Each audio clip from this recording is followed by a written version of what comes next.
Here's how you select gears in the Tesla Model 3 Highland if the screen is dead.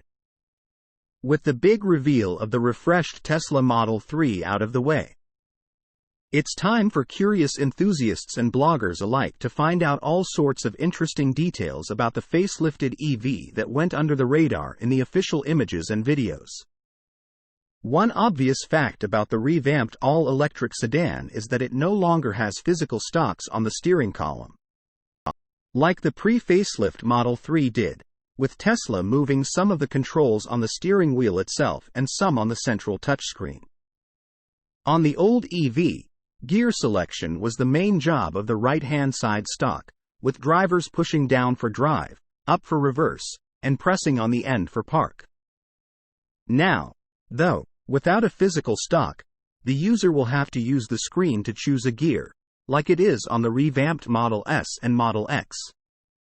It's not the end of the world, but as is the case with a TV or smartphone screen, the central touchscreen in the facelifted Model 3 might on rare occasions conk out, making it impossible to drive anywhere because one couldn't select drive or park. But here is where a set of physical buttons comes into play. The Model S and Model X have a strip of capacitive buttons around the hazard lights button on the center console, but the revamped Model 3 doesn't have that. Instead, a pair of wireless charging trays have been integrated below the screen. In the so-called Project Highland Tesla, these buttons have been relocated on the headliner, between the two sun visors, and next to the rear-view mirror, as revealed by a Chinese features pamphlet spotted by Teslarati. Tesla Model 3 Highland backup gear selector buttons.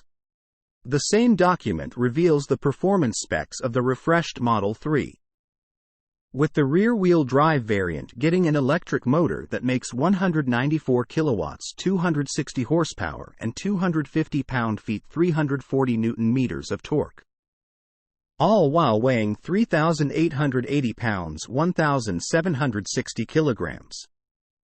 At the same time, the dual-motor all-wheel drive version has 331 kilowatts, 443 horsepower of power and 412 pounds, featuring 559 newton-meters of torque. Source: reposted and summarized from Yulia Nistrin at Inside EVS.